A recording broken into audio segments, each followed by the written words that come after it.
જે railway traffic block છે અને રેલવે ટ્રાફિક બ્લોકના કારણે ટ્રેન વ્યવહારને અસર પહોંચશે અને પહોંચવાની છે। મણિનગર પાસે બુલેટ ટ્રેનના પોર્ટલ બીમ મૂકવાની કામગીરી થવાની છે, ત્યારે વંદે ભારત અને શતાબ્દી સહિત અનેક ટ્રેનોને તેની અસર થશે। મુસાફરોની સુવિધા માટે રેલવે વિભાગે 14 એસી બસો મૂકી છે, જો કે વટવા સુધી મુસાફરોએ પોતાના સ્વખર્ચે જવું પડશે। વડોદરા વટવા વડોદરા જામનગર ઇન્ટરસિટી ટ્રેન રદ કરવામાં આવી છે। અમદાવાદ ડિવિઝનમાં આજે રેલવે ટ્રાફિક બ્લોક છે, તેના કારણે વટવા વડોદરા જે મેમુ છે તે રદ કરવામાં આવી છે। અન્ય પણ કેટલીક ટ્રેનો છે જેને રદ કરાઈ છે।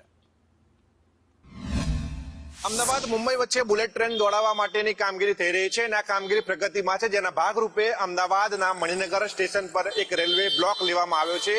આ રેલવે બ્લોક દરમિયાન હાઈબીમ લગાવવાની કામગીરી કરવામાં આવી રહી છે। મહત્વનું છે કે મણિનગર સ્ટેશન પર બુલેટ ટ્રેનનું એક સ્ટેશન બને તેના માટે આ 5 હાઈબીમ લગાવવાના છે, જેમાંનો એક હાઈબીમ લગાવવામાં આવી ગયો છે અને અત્યારે હાલ એક બ્લોક મળવાના કારણે બીજો હાઈબીમ લગાવવાની કામગીરી national high speed rail corporation limited દ્વારા કરવામાં આવી રહી છે। મહત્વનું છે કે આ હાઈબીમ લગાવવાના કારણે જે રેલવે બ્લોક લેવામાં આવ્યો છે તેના કારણે કેટલીક ટ્રેનો રદ કરવામાં આવી છે, તો કેટલીક ટ્રેનો છે તેને શોર્ટ ટર્મિનેટ કરવામાં આવી છે, એટલે કે રેલ નેટવર્ક છે તે પ્રભાવિત થયું છે। જો કે આ રેલવે બ્લોક પૂર્ણ થયા બાદ તમામ ટ્રેનો છે તે યથાવત રહેશે, પરંતુ હજુ પણ આગામી દિવસોમાં અન્ય 3 રેલવે બ્લોક લેવામાં આવશે, કારણ કે હાઈબીમ 3 લગાવવાના બાકી છે, જેને આગામી દિવસોમાં પૂર્ણ કરીને આ બુલેટ ટ્રેનનું જે કામ છે તેને આગળ ધપાવવામાં આવશે।